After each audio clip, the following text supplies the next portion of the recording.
So, as we continue on with our theme of government and political intrigue, I want to discuss a very interesting time politically in both Tennessee and nationally.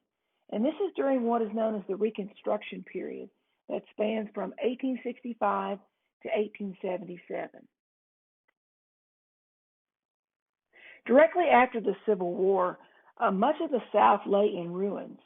Reconstruction, as I said, covers the period of time when the South is trying to be readmitted to the Union and trying to rebuild all the destruction that has occurred during this time of war. But Reconstruction is going to be played out against a backdrop of a once prosperous economy in ruins. In 1861, the Confederacy had nearly 300 towns and cities with a combined population of about 835,000. Some of the South's most prosperous cities were destroyed or severely damaged by war action. And this includes Atlanta, Georgia, Charleston, South Carolina, Columbia, South Carolina, and Richmond, Virginia. Also, many courthouses were burned, destroying documentation for legal relationships that were in some of these affected communities. Farms were left in disrepair, and you can see from some of the collection of photographs that I have here showing the destruction and the death and the effects of such a destructive war. But farms were torn up. Most of the battles have been fought in the South, and horses, mules, cattle, that they were much depleted because of the war. 2/5 of all the South's livestock were killed during the Civil War. The South's farms were not very highly mechanized, but the value of farm implements and machinery in the 1860 census stood at about 80 million. That was reduced by 40% in 1870. The transportation infrastructure also lay in ruins. There were very little railroads or riverboat services to move crops and animals to market, and this hindered the South in its production, its agricultural output after the Civil War. Nearly 2/3 of the South's railroads, bridges, rail yards, rolling stock were destroyed. And restoring this infrastructure, especially the railroad system, was going to be a high priority for Reconstruction state governments. The enormous cost of the Confederate war effort took a high toll on the South's economic infrastructure as well. The direct cost to the Confederacy in human capital, government expenditures, and physical destruction from the war totaled about $3.3 billion. So by 1865, the Confederate dollar was worthless due to massive inflation, and people in the South had to resort to bartering services for goods or use Union dollars. Over 1/4 of Southern white men also died during the war, leaving countless families destitute. At least 620,000 Americans died during the Civil War. The Union lost about 360,000, while the Confederacy lost approximately 260,000. Thousands more who survived the war were permanently disabled, as you can see from the photograph on the screen. These men, for the rest of their lives, had to live with the severe wounding that they received while fighting the Civil War. With the emancipation of Southern slaves, the entire economy of the South crumbled. White planters had limited capital to pay freedmen the wages that they needed to bring in the crops. And as a result, you get a system of sharecropping that was developed where landowners broke up large plantations and rented small lots to the freedmen and their families. And you can see this. This is actually a plantation in Georgia, but it serves the purpose that we're looking at in terms of breaking up the plantations. And you can see on the left, this is 1860, and you see this is what the slave quarters would look like in neat clusters and rows very close to their master's house. You had some service and farm buildings. And then if you look on the right-hand side, this is in 1881, and this is what sharecropping did. You see that the slave quarters, the slaves have been emancipated, and so they have small cabins that are spread out. They might be living on the same plantation, but their homes are spread out away from the landlord's house. And then there's a church and a school established. There are still service and farm buildings, but they're spread out and moved closer to the road in some instances. So the map illustrates how the South was transformed from a minority of landed gentry slaveholders that belonged to the planter class into a tenant farming agricultural system. At the end of the Civil War, we also see a great migration of the newly freed African Americans moving from the agricultural South into the cities. Freedom, however, unfortunately, we're going to see how freedom does not always mean equality. So African Americans, despite the fact that they were no longer being held as slaves, were still relegated to the lowest paying jobs, such as unskilled and service labor. For instance, men worked in rail yards, lumber mills, and they worked as hotel workers. Women were largely confined to domestic work. They were employed as cooks, maids, laundresses, and child nurses. And to add to the devastation and loss, the nation also had to deal with political ramifications of post-war recovery. Just 1 week after Confederate General Robert E. Lee surrendered to Union General U.S. Grant at Appomattox, Virginia in April 1865, President Abraham Lincoln was assassinated. Lee surrendered on April the 9th, 1865, and Lincoln was assassinated on the night of April the 14th, 1865, and he died the next day on April 15th. So in the middle of the turmoil, the nation looked to the newly appointed Andrew Johnson for answers. Andrew Johnson, who was a Tennessean, he had remained loyal even though his state had seceded. He remained in Congress as a senator representing Tennessee, and then later as the Union armies occupied Tennessee during the war, Andrew Johnson was appointed as the military governor, and then he became Lincoln's running mate in 1864. So at the death of Abraham Lincoln, the mantle of leadership passes on to Andrew Johnson. And Johnson had spoken of taking a very hard line against the Confederates, but when he became president, he took a much softer line, and he pardoned many of them.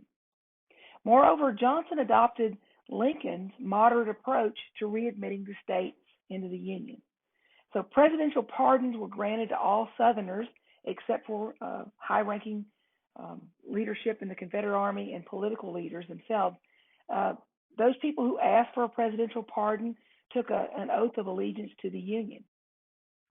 Once 10% of the voting population from the 1860 election had taken the oath and pledged to abide by emancipation of the slaves, the state could be readmitted.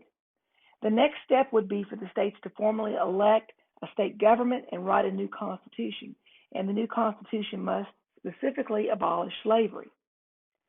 So because Johnson adopted Lincoln's plan, it put him into direct conflict with Congress, who were dominated by a branch of the Republican Party that were known as the Radical Republicans. And the Radical Republicans wanted to punish the South for secession. And you can see the difference in the two plans here. The Radicals called for 50% of the states to take a loyalty oath as opposed to 10%. They called for the confiscation of Confederate land, and then it would be redistributed to the freedmen. They also called for removal of Confederates from power, and they called for the vote for newly freed slaves. Radicals also called for the military occupation of the South. And here's a map showing the way that the South will be occupied by the Union Army. And you can see the military districts. It was divided up into 5 different districts. And the bold dates are the dates that they're readmitted to the Union. And then the date underneath is the date that they establish conservative or democratic control. And we'll talk more about that here in a few minutes. But you see, Tennessee was one of the very first ones to be readmitted in 1866, and it was not occupied by the Army. After the 1866 elections, radical Republicans in Congress took control of Reconstruction policies. Johnson's conservative view of Reconstruction did not include the involvement of former slaves in government. And so this is what puts him at odds with radical Republicans. Also, Johnson looked the other way when Southern states passed restrictive black codes, which limited basic human rights and civil liberties of African Americans. So the radicals took control, and they responded to the implementation of the black codes by blocking readmission of former Southern states to the Union. So unless these former Confederate states renounced these black codes and taking away civil liberties from blacks, they could not be readmitted under the radical Republican plan. So between 1865 and 1870, radical Republicans sponsored the 13th, the 14th, and 15th Amendments and pushed to have them adopted and added to, of course, the Constitution and ratified by all the states. So the 13th Amendment made slavery illegal. The 14th Amendment provided equal protection under the law. It also made blacks citizens of the United States, rolling back that decision in the Dred Scott versus Sanford decision that happened before the war. The 14th Amendment also removed Confederates from political life. They could not have a role in political life. And the 15th Amendment decreed that the right to vote could not be denied because of, quote, race, color, or previous condition of servitude. In addition to the passage of these Reconstruction amendments, the radical Republicans set out to transform Southern society with the support of the Union Army and an agency known as the Freedmen's Bureau. The Freedmen's Bureau was established to help former slaves adjust to freedom by providing them with food, housing, education, health care, and employment prospects. And despite its good intentions, the Bureau faced quite a bit of opposition from Southern whites who hindered many local Bureau agents from carrying out their duties. Also, President Johnson vetoed the renewal of the Freedmen's Bureau bill in February 1866 because he opposed federal assistance. This political battle that ensued between President Johnson and Congress culminated in the impeachment of the president. The radical Republicans wanted to control Reconstruction and the process that went along with it, while the conservative Johnson was serving as a stumbling block to them, so they needed to get him out of the way. So radical leadership sought a way to bypass Johnson. On February 24, 1868, Johnson was impeached in the U.S. House of Representatives for violation of the Tenure of Office Act. The Tenure of Office Act had been passed the previous year, and the law prevented Johnson from removing any of his cabinet members without congressional approval first.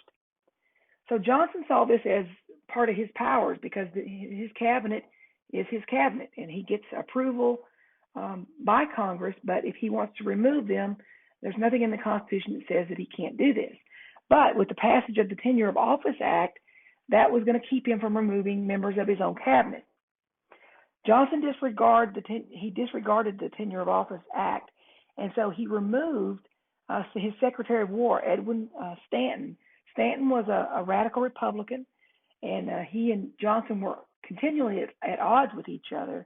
And so Johnson removed Stanton as his Secretary of War, and he replaced him with Ulysses S. Grant. So Johnson was impeached on this on violation of the Tenure of Office Act. And remember, impeachment is a two-step process. The House will bring the charges. They had enough votes to impeach Johnson, but Johnson was tried in the Senate. According to the Constitution, an impeached president has to stand trial, and then the Senate is the arm of Congress that can remove a president. So the Senate tried Johnson. He was eventually acquitted by one vote. They needed 2/3 majority for a conviction. They couldn't get the conviction. So even though Johnson is not removed from office, the impeachment process had pretty much disabled him. It had stripped him of much of his credibility, and he still delayed as much as he could. He pushed back against the radical Republicans as much as he could, but they had taken control. So he really didn't have that much control. Ironically, the Tenure of Office Act was eventually repealed by Congress due to a ruling made by the Supreme Court striking it down as being unconstitutional. So let's look a little bit closer at the Reconstruction process and the politics that were involved in Tennessee. The end of the Civil War did not bring an end to conflict and violence in Tennessee. And because Tennessee was readmitted to the Union well before any of the other southern states, it avoided the military Reconstruction program, as I mentioned to you earlier. The state's recovery was much different than what the other southern states faced. Tennessee, however, did share the same features with that of other states. There was a battle between radicals and conservatives for control of the state government, and the quest of the freedmen, the former slaves, the quest that they had for political, economic, and social equality was the same that many faced throughout the South. There was fierce white opposition to this.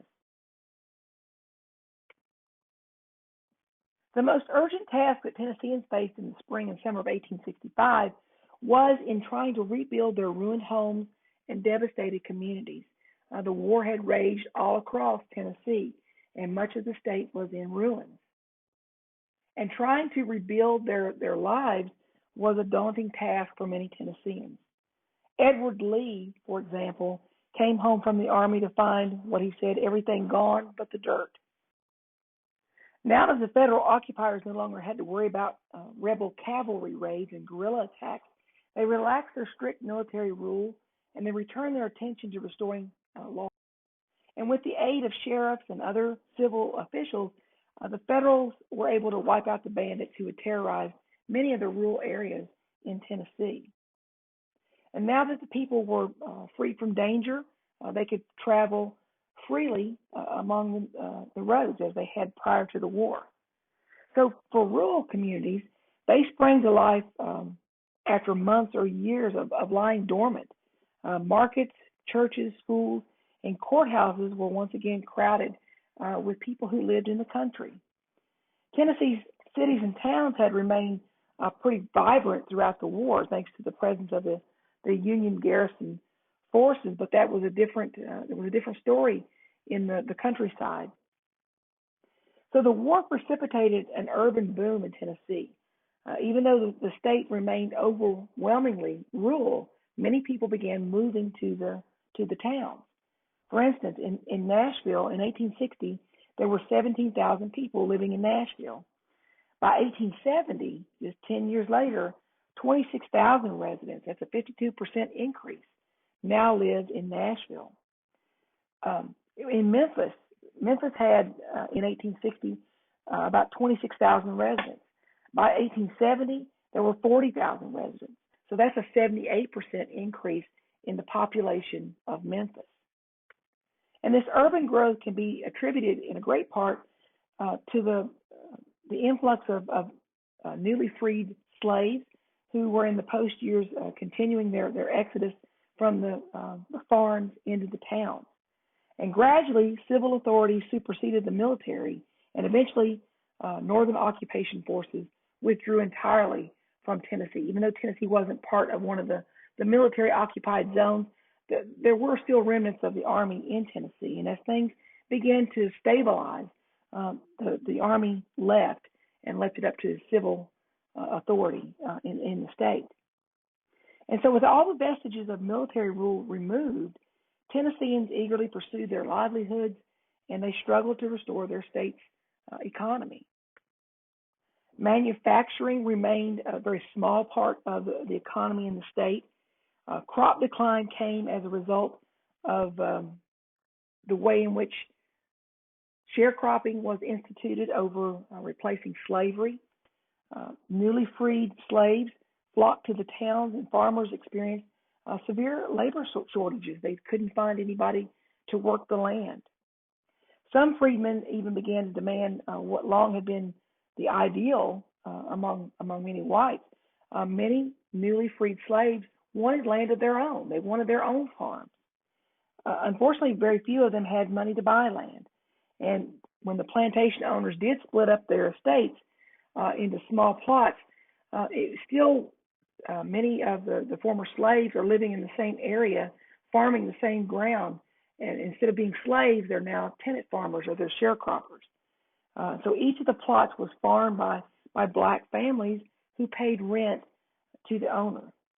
So the sharecropping system satisfied the freedmen's desire to a degree in terms of having economic independence, but it still was a very inefficient method of production.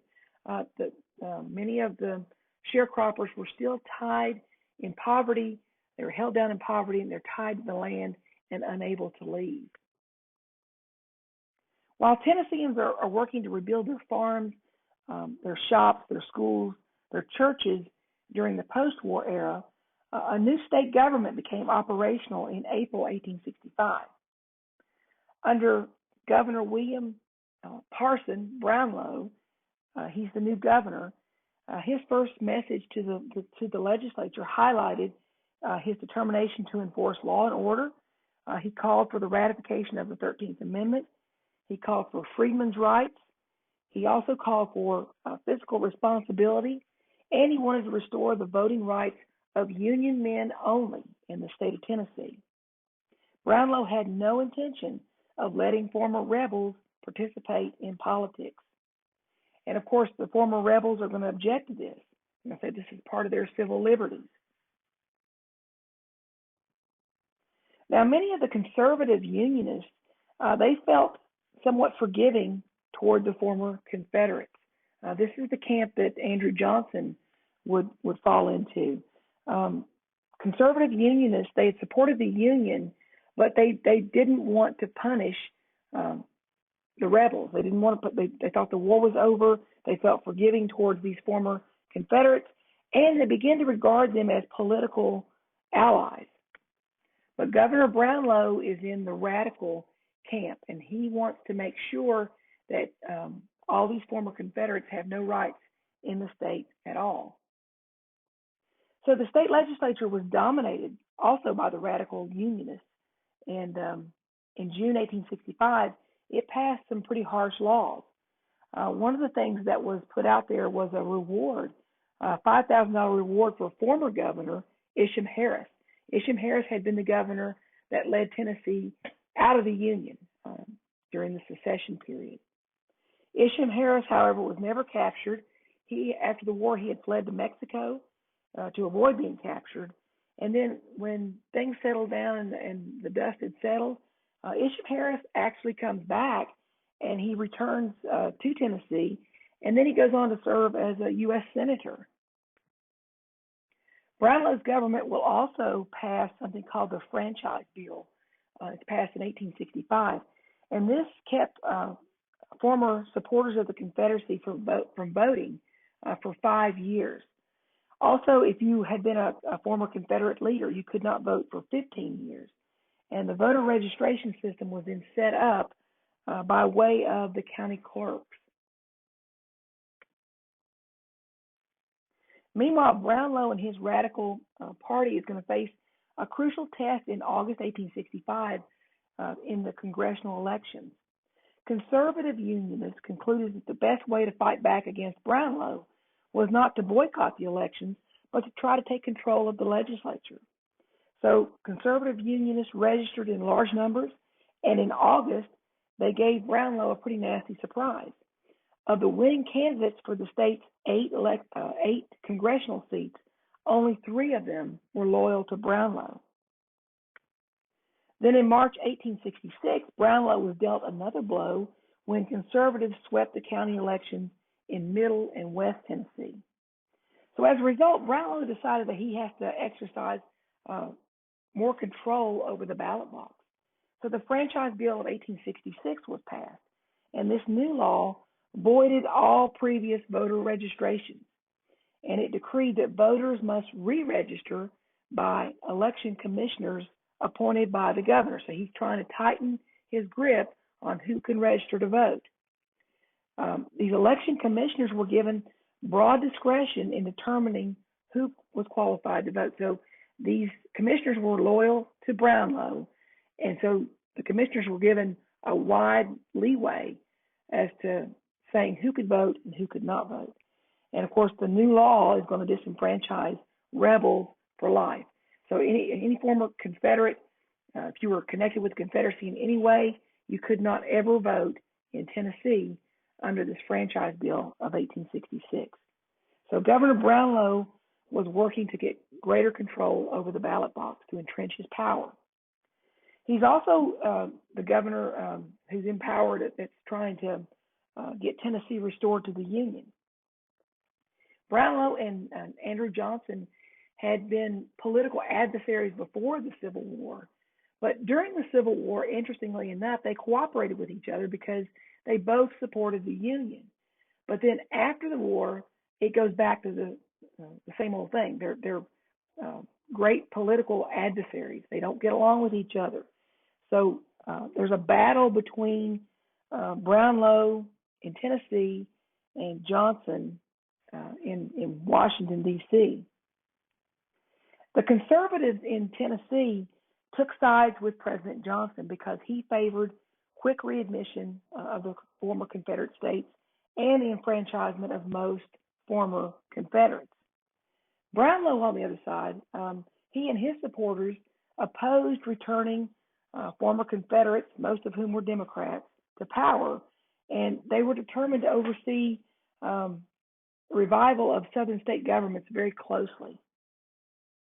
So in June 1866, the U.S. Congress passed and submitted to the states the 14th Amendment. It was passed in June 1866 and ratified in July of 1868. And again, it says all persons born in the United States were citizens, and no state could make or enforce any law that would abridge the privileges or immunities of citizens. So this is speaking directly towards the black codes. The 14th Amendment, again, barred any supporter of the Confederacy from state or federal office until approved by a two-thirds vote of the House and Senate. Also, the 14th Amendment imposed strict terms on Southern states and was aimed at protecting the freedmen and checking the power of former Confederates. So Tennessee endorsed this amendment immediately. The 14th Amendment was endorsed very, very quickly, as was the 13th Amendment. Brownlow, after the 14th Amendment was ratified in Tennessee, Brownlow telegraphed the U.S. Senate to announce the ratification of the 14th Amendment, and he couldn't resist adding, quote, "my compliments to the dead dog of the White House." So that gives you a little bit of an insight as to what Brownlow thought of President Johnson. This was Brownlow's way of getting a dig in at Johnson because Johnson had opposed the 14th Amendment. Congress voted to seat Tennessee senators and representatives, and when Congress in 1867 imposed its military rule on the South, it exempted Tennessee. So Tennessee was readmitted back into the Union July 23rd, 1866. But Brownlow and his radical party could not rest easy. The conservative opposition in the state was growing stronger against him and his radical division. And so Brownlow's high-handed rule was embittering many of his opponents. He's making very bitter enemies in the state. And some of his one-time friends, people who got along with Brownlow, were now being alienated by the governor. So the radical legislative majority was beginning to shrink, and the conservatives were preparing to mount a strong challenge in the upcoming governor's race. They want to get rid of Governor Brownlow. So knowing that his support is dwindling, Brownlow now proposed the most controversial measure yet, and that was giving black Tennessee males the right to vote. Brownlow's enemies immediately denounced this action, and they claimed it was only a self-serving action on the part of the governor in order to try to entrench his power.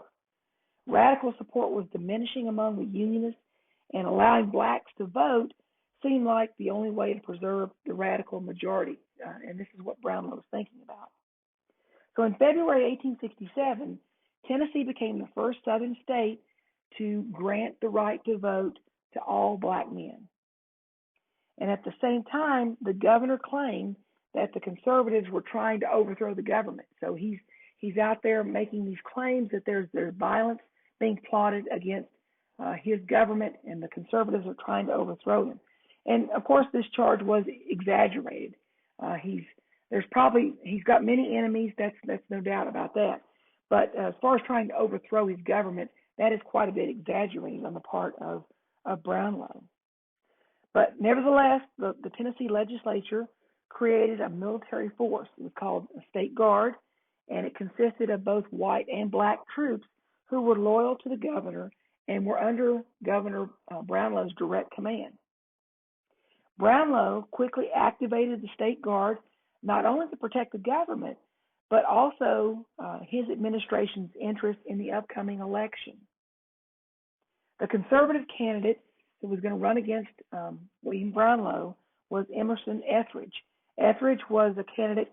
He was a conservative candidate. He was from West Tennessee, and he's going to challenge Brownlow for the governor's seat in 1867. When it came down to the voting process, Brownlow received some 74,000. 40,000 of this came from newly enfranchised black voters. Etheridge received fewer than 23,000, so it was not much of a contest. And the reason why it wasn't is because Brownlow controlled much of the voter registration process, and he had the state guard and also the support of what were called union leagues. Union leagues were political clubs that were controlled by the radicals, Brownlow's political party. So during this election, the radicals captured all of the congressional seats, the state Senate seats, and all but 3 of the state House seats. So radicalism, for the moment, at least, reigned supreme, but and it also remained pretty much unchallengeable in Tennessee as long as Brownlow has this military-like rule over the state. He's going to make sure he stays in power. During Reconstruction, many African Americans began to secure for themselves all the rights and privileges that whites had been enjoying, that they'd been excluded from all these years. So many former slaves began to assert their claim to self-identity. They adopted surnames, something that they had not been able to do up till this point. Many of the slaves had their master's last name. So during Reconstruction, newly freed slaves dropped their master's surname, and they had adopted their own surname. And they had legally sanctioned weddings. This was also something they were not permitted to do under slavery. They also tried to reunite their families. Family members had been sold away from farms and plantations to other places. They didn't know what had happened to many of their relatives, so they're trying to reunite their families. And they're trying to remove themselves from white supervision that they've been under for so many years. They moved out of the old slave quarters. They moved away from the watchful eye. Even if they're living on the same farm, if they're sharecroppers, they're moving away from the landowner's watchful eye. Many freedmen also withdrew from white-dominated churches that they had attended as slaves. They began to establish their own. And as they labored to bring forth a separate black community, the freedmen also worked to elevate themselves economically. They are sharecroppers. They can sign a labor contract, but many times they still were held in a web of debt. They weren't able to break out of that or break away from the land that they had worked while they were slaves. As sharecroppers, they did have the right to earn wages. They had the opportunity to change jobs, to negotiate with bosses on a limited scale. And if you remember, just a few minutes ago, we talked about the Freedmen's Bureau Bill. This was set up to help assist newly emancipated slaves in 1865. They wanted to help the freedmen, to give them a chance for jobs and fair wages, help them resettle, help them to establish schools. And you see here, you might be thinking, why is this the same picture on either side? This is an early attempt. This is called a stereo card. And it's an early attempt at three-dimensional photography. You would put this in what is known as a stereo viewer. And you may be familiar with these. If you had like a Viewmaster as a child, you put the little discs in there and you click the button and it would show you pictures. You look through it. This is kind of what this is. You would put it in this view or this stereo viewer, and you'd slide it back and forth, and you'd look through the viewer, and it would look like it was three-dimensional. So that's what that is, in case you're wondering. Among the freedmen's most cherished goals, however, was getting an education. Many Northern men and women came to the South to help teach freed blacks. They set up schools and they began teaching former slaves how to read and write, began to educate them. And during the days of slavery, this was against the law. You couldn't teach your slaves how to read or write. So that many African Americans did not have an opportunity for an education. And this is something they cherished. They truly wanted an education. One of the most successful of these so-called missionary schools that were set up to educate African Americans was Fisk University, and it was founded at Nashville in 1866. And Fisk instituted a teacher training program in 1867, and it became one of the nation's preeminent black colleges. And here you see a photograph of an African American teacher in an African American early schoolhouse. So the great majority of white Tennesseans were former secessionists, and they saw no reason why they should be denied political rights. They're very embittered at the fact that their political power has been stripped from them by Brownlow and his government. Many of these former Confederates, Tennesseans, they applauded the lenient Reconstruction policy of President Johnson, while they criticized the Republican Party and the radical Republicans. Likewise, many of these white conservative Tennesseans supported Tennessee's conservative Unionists. They denounced Governor Brownlow and his radical party. But more than anything else, it was the quest for former slaves, for African Americans, their quest for equality, that unfortunately stoked the burning resentment of many of Tennessee's ex-Confederates. These former Confederates resented the idea that they had lost political power and that African Americans had gained new political power in the state. So former Confederates bristled at any kind of suggestion that the freedmen might be entitled to social, economic, or political equality. They resented it highly, and it's going to cause hostility directed toward the freedmen. An agent for the Freedmen's Bureau stated in 1866, quote, "The white people do all they can to degrade the freedmen and to keep them down to what they see fit and call them to their proper place." Freedmen's Bureau agents and Northern missionaries all over the state were vilified and ostracized by the former Confederates. And it led to a lot of racial conflict, sadly. Angry whites burned down the cabin of a black man who had quit his job as a wage earner and set up as an independent farmer. His house got destroyed. In another instance, black schoolhouses were being burned across the state. Between 1867 and 1869, more than 60 African American schools were burned.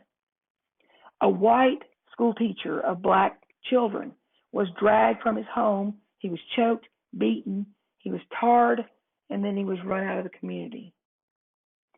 But out of all these terrible scenes, Memphis, though, had the worst outbreak in the post-war years of anti-black violence in Tennessee.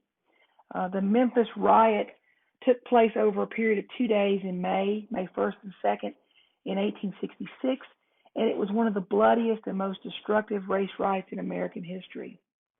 It began as a minor incident between some whites and black soldiers, but it escalated very, very quickly. White mobs seized weapons. They invaded a black community in South Memphis, and they went on a destructive rampage. Federal troops finally had to be called in to restore order in Memphis, but not before more than 46 blacks and 2 whites were killed. Some 90 homes, 12 schools, 9 churches, and a Freedmen's Bureau office was burned.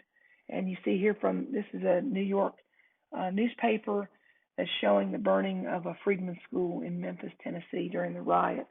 So this was a sad display of violence that took place in Memphis after the Civil War. Random acts of violence continued throughout the Reconstruction period, but eventually they were overshadowed by the rise of one organized group calling itself the Ku Klux Klan. The Klan was founded in Pulaski in December of 1865 by 6 young Confederate veterans. And very quickly, the Klan spread across the South and developed an elaborate hierarchy of local, district, and state officers. Its organization was formalized during a secret meeting in Nashville in 1867, and they chose Nathan Bedford Forrest, who was a former Confederate cavalry commander. They chose Forrest as the first Grand Wizard of the Klan. So there were many incidents of intimidation by Tennessee's Klansmen, and these incidents grew more numerous, particularly after African Americans gained the right to vote. And the way they would intimidate one of their victims, there would be a silent procession of robed and hooded horsemen who would ride in the dead of night. They would surround the cabin of their intended victim. They would drag the victim out. They would whip this person, and then they would execute this person by hanging. So with the approach of the presidential election in November of 1868, there is a massive increase in Klan violence. The Republicans had chosen Ulysses S. Grant as their candidate for the election. The Democrats had chosen Horatio Seymour. In addition to the presidential contenders, Tennessee also had some congressional contenders on the ballot. But the Klan is going to go on this reign of terror because they're determined to deny Tennessee's electoral votes to any Republican, particularly Ulysses S. Grant, and they also want to deny the state's congressional seats to the radicals. Governor Brownlow, though, was going to fight back. He was determined to go down in a fight. So he pressed state legislators to pass what was called the Ku Klux Klan Act, and this provided for very harsh penalties for any kind of political terrorism that things like the Klan was engaging in. This included the command of reactivating the state guard and also the authority to declare martial law in any county threatened by the Klan. So it increased the governor's powers. It reactivated the state guard, and it allowed him to have martial law. Brownlow also requested, and he received from the U.S. government, a regiment of federal troops to occupy the state. All of these precautions had helped Ulysses S. Grant carry Tennessee and win the election. But the Klan also had some success in keeping some African Americans and some radicals from voting because they were afraid they'd be terrorized if they showed up at the polls. Brownlow was determined, though. He had been fairly successful in the election results, and so he declared war on the Klan. In January 1869, Brownlow mobilized the state guard once again, and he reimposed martial law in 9 middle and west Tennessee counties. Brownlow also hired a private detective, Seymour Barmore. He was from Cincinnati. He was an investigator. Brownlow hired Barmore to infiltrate the Klan. The Klan, however, was very quick to catch on, and they warned Barmore to return to Cincinnati. He didn't do so, and 6 weeks later, Barmore's body was pulled out of the Duck River with a rope around his neck and a bullet through his head. Grand Wizard Forrest ordered the members of the Ku Klux Klan to destroy their masks and their costumes and desist from further public demonstrations. Historians have debated this. Many of them say this could have just been a ploy by Forrest in order to avoid further crackdown by state and federal authorities. But nevertheless, organized violence against blacks and radical unionists, while it did decrease, it did not end. And there was going to be trouble ahead in the 1869 state elections. And here you see a sketch of displayed in Harper's Weekly magazine of the Reconstruction Klansmen and the way they would dress. So in February of 1869, Governor Brownlow set the stage for the final act of Reconstruction in Tennessee. He persuaded the legislature to elect him to the U.S. Senate. Now, this was a time when you didn't have direct election of senators, and state legislatures would choose who was going to represent the state in Washington, D.C. So Brownlow wants to go to Washington and become a U.S. senator, and they will grant that to him. The governor's chair was then filled by DeWitt Center, who was the Speaker of the State Senate in Tennessee. Center was known as a radical and a friend of Brownlow, and but he did relax some of the partisan politics. He wasn't quite as abrasive as Brownlow. For instance, Center demobilized the state guard and he relaxed martial law. Meanwhile, in August of 1869, Tennessee was gearing up for the governor's election. So Center had filled the seat until we could get to the election. But he makes it clear that he's interested in another term in office. And this is going to cause a crisis within the radical party in Tennessee.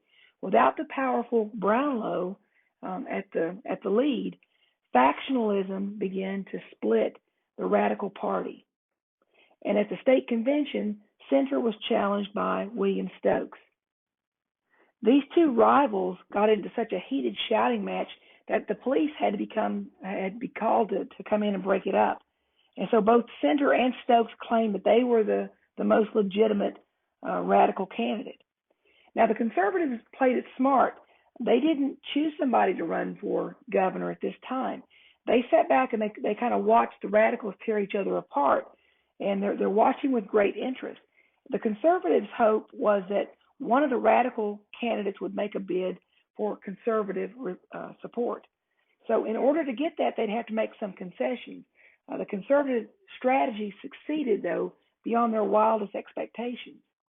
On June 5th, 1869, Center and Stokes began a series of joint campaign appearances.